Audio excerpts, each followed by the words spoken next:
आज इस वीडियो में हम आपको गुरु गोबिंद सिंह जी के आनंदपुर किले को छोड़ने के बाद से लेकर चमकौर की लड़ाई तक के सफर के बारे में बताएंगे।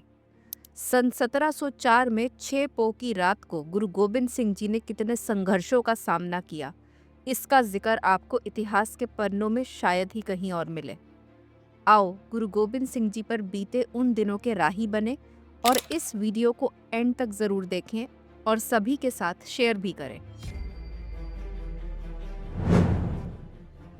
वीडियो शुरू करते हैं जब लंबी घेराबंदी के बाद 6 पो की काली रात को गुरु गोबिंद सिंह जी लगभग 400 सिंघों के साथ आनंदपुर का किला छोड़कर आगे बढ़े तो सबसे पहले कीरतपुर साहिब पहुंचे।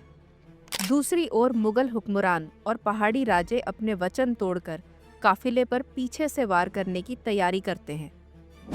7 पो के अमृत वेले काफिला सरसा नदी के पास पहुंचता है, जहां पर पहले से ही मूसलाधार बारिश के कारण बाढ़ आई हुई थी।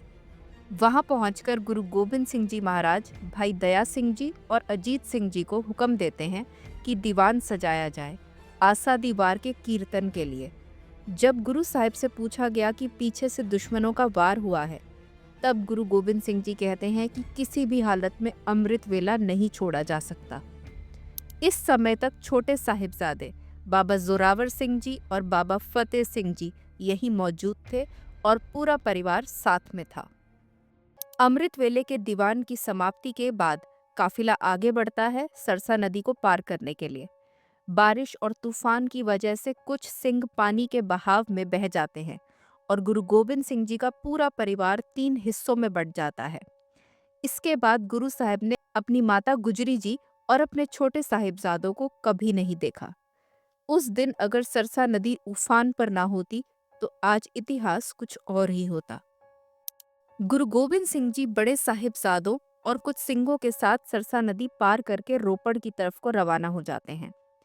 माता गुजरी जी और छोटे साहिबजादे नदी को पार करने में असफल रहते हैं। माता गुजरी जी छोटे साहिबजादों को लेकर दूसरे रास्ते चली जाती हैं और माता सुंदर कौर जी और माता साहिब कौर जी भाई मनी सिंह जी के साथ किसी और रास्ते चल पड़ती हैं। वो रात ऐसी थी कि मुगल दुश्मनों की गोलियों की आवाज के कारण सिंघों की आवाज एक दूसरे तक नहीं पहुंच पा रही थी। इस जगह पर गुरु गोबिंद सिंह जी का परिवार ही नहीं बिछड़ा, पर बरसों की कमाई विद्या सागर ग्रंथ भी नदी में बह गया। जब गुरु गोबिंद सिंह जी रोपड़ पहुंचते हैं तो उनका सामना पठानों से होता है। मुगल हुकूमत से इनाम पाने के लालच में इन पठानों ने ऐसे वक्त गुरु साहिब पर हमला किया जब वे हर तरफ से घिरे हुए थे। इन सभी का सामना करने के बाद दोपहर के वक्त गुरु गोबिंद सिंह जी सिंघों के साथ कोटला गांव पहुंचते हैं, निहंग खान के पास। इतिहास के मुताबिक निहंग खान के घर में गुरु गोबिंद सिंह जी थोड़ी देर रुकते हैं और वहां पर सभी जख्मी सिंघों की सेवा और मरहम पट्टी की जाती है। इस वक्त गुरु गोबिंद सिंह जी अपने सिंघों से पीछे के हालातों के बारे में पूछते हैं और उन्हें ये पता चलता है कि भाई बचित्तर सिंह जी जंग के मैदान में बुरी तरह से जख्मी हो गए थे और वहां अपनी आखिरी सांसें गिन रहे हैं। तब उस समय गुरु गोबिंद सिंह जी ने साहिबजादा बाबा अजीत सिंह जी को वापस जंग के मैदान में भेजा भाई बचित्तर सिंह जी को लाने के लिए। यहाँ पर गौर करने वाली बात है कि गुरु साहिब कैसे अपने सभी सिंघों को एक सम्मान प्रेम करते थे और अपने साहिबजादे को मौत के मुंह में भेजने से भी गुर्रेज नहीं किया। बाबा अजीत सिंह जी जंग के मैदान से भाई बचित्तर सिंह जी को निहंग खान की हवेली में ले आते हैं। गुरु गोबिंद सिंह जी अब ज्यादा देर तक निहंग खान की हवेली में रुकना ठीक नहीं समझते और भाई बचित्तर सिंह जी को वहीं उनकी देखरेख में छोड़कर बाकी सिंघों के साथ आगे बढ़ जाते हैं। इसके बाद गुरु साहिब लखीमपुर से होते हुए ब्राह्मण माजरा गांव और फिर दुर्जी माजरा पहुंचते हैं और गुरु गोबिंद सिंह जी अपने सिंघों के साथ यहाँ पर कुछ घड़ियां रुकते हैं और फिर बूर माजरा के लिए रवाना हो जाते हैं। बूर माजरा पहुंचकर गुरु गोबिंद सिंह जी को खबर मिलती है कि औरंगजेब की भेजी हुई 10 लाख सैनिकों की फौज कुछ ही घड़ियों में इन गांवों के आसपास पहुंच जाएगी। अब दिन ढलने लगा था और गुरु गोबिंद सिंह जी को अब आगे की रणनीति तैयार करनी थी। बूर माजरा से थोड़ी दूर एक टिब्बी पर पहुंचकर गुरु गोबिंद सिंह जी को चमकौर की कच्ची गढ़ी दिखाई देती है। कलगीधर पिता अपने साहिबजादों और सिंघों के साथ चमकौर की गढ़ी के लिए रवाना हो जाते हैं। कुछ इतिहासकारों ने ये बताया है कि गढ़ी के मालिक ने खुद गुरु गोबिंद सिंह जी से आकर कहा कि आप आकर इस हवेली पर रहिए, और कुछ इतिहासकारों के मुताबिक गुरु गोबिंद सिंह जी ने अपने कुछ सिंघों को हवेली के मालिक के पास भेजा था। जब गुरु गोबिंद सिंह जी अपने सिंघों के साथ इस हवेली पर आकर रुक जाते हैं, तो किसी ने मुगलों के पास जाकर ये खबर बता दी कि गुरु साहब अपने काफिले के साथ यहाँ रुके हुए हैं। 7 पोह की रात हो जाती है। गुरु गोबिंद सिंह जी अपने सिंघों के साथ इस कच्ची घड़ी में मौजूद थे और मुगल फौज बाहर आकर पहरा लगाने की तैयारी कर रही थी। आप लोगों को ये बता दूं कि इस हवेली में कुल 3 से 4 कमरे थे और ऊपर एक चौबारा यानी कि मोंटी थी, जिस पर गुरु साहिब अपने 2 बड़े साहिबजादे और भाई संगत सिंह जी के साथ मौजूद थे। दशमेश पिता ने गढ़ी के चारों कोनों में 8 सिंघों को तैनात कर दिया था। रात खत्म होते होते लाखों मुगल सैनिक और पहाड़ी राजाओं की फौज ने घेरा डाल दिया था। नंबर की बात करें तो इतिहासकारों के मुताबिक चमकौर की गढ़ी में 41 सिंह, 2 साहिबजादे और गुरु गोबिंद सिंह जी को मिलाकर टोटल 44 लोग मौजूद थे। रात की 1:30 घड़ी गुरु गोबिंद सिंह जी महाराज उस अकाल पुरख को ही याद करते रहे। इतिहासकार लिखते हैं कि उस रात दशमेश पिता कभी अपने लेटे हुए सिंघों की दस्तार को ठीक करते, तो किसी के केसों को अपने हाथों से संवारते, तो किसी के जख्मों को देखते, तो किसी के तन ढकते और फिर अपने साहिबजादों की ओर निहारते। अब आ जाता है वो दिन, 8 पो की सुबह, जब चमकौर की जंग लड़ी गई थी। एक तरफ थे थके टूटे भूखे प्यासे सिंह और दूसरी ओर दुश्मन, जो कि गिनती में 10 लाख था। क्या आपने कभी इतिहास में इस जंग जैसी किसी और जंग के बारे में सुना है? मुगल और पहाड़ी राजाओं की अगुवाई कर रहा था वजीद खान। सुबह सुबह मुगल फौज की तरफ से एक ढिंढोरा पीटा जाता है कि गुरु गोबिंद सिंह जी अपने आप को हमारे हवाले कर दे। जब सिंघों की तरफ से इस ढिंढोरे का कोई जवाब नहीं आया, तो कुछ देर बाद एक और ढिंढोरा पीटा जाता है कि अगर हवेली में मौजूद कोई सिख आत्मसमर्पण करना चाहे तो हम उसकी जान बख्श देंगे। इस बारी गढ़ी के अंदर से तीरों की बरखा होती है और इसी के साथ शुरू हो जाता है चमकौर का युद्ध। इतिहासकार लिखते हैं कि सिंघों के मुख से निकले बोले सोनिहाल के जयकारे से आकाश गुंजायमान हो गया।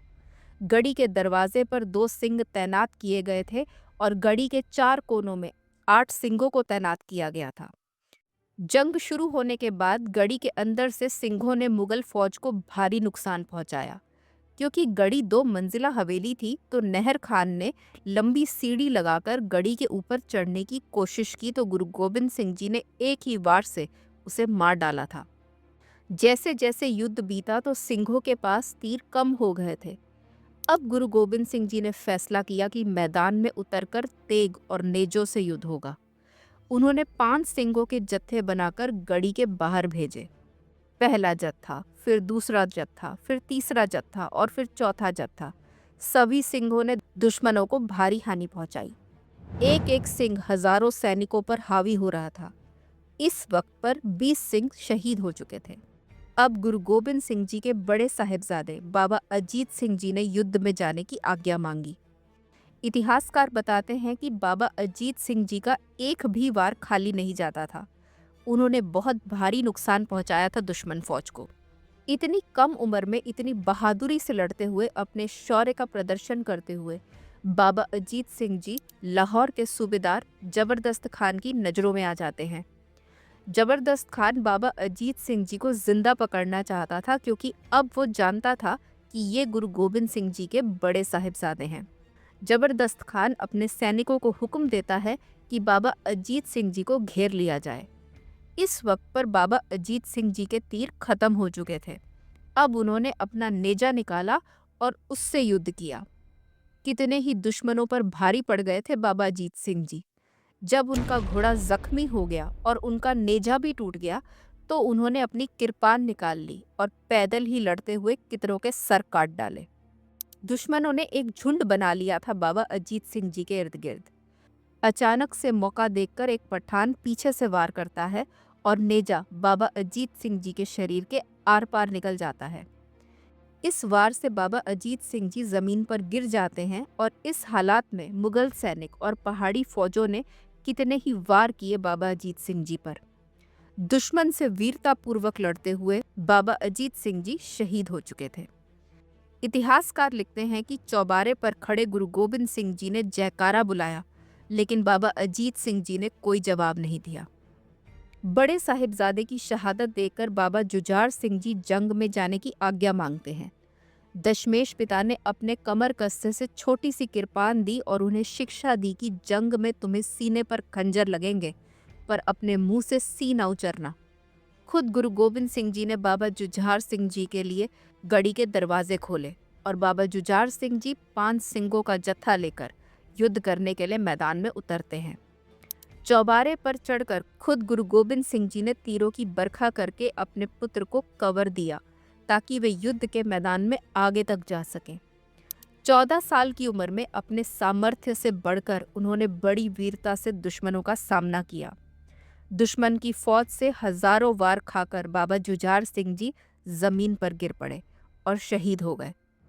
उस वक्त अटारी पर खड़े गुरु गोबिंद सिंह जी कहते हैं, शाबाश पिसर, खूब दालेरी से लड़े हो, हा क्यों ना हो गोबिंद के फर्जंद बड़े हो।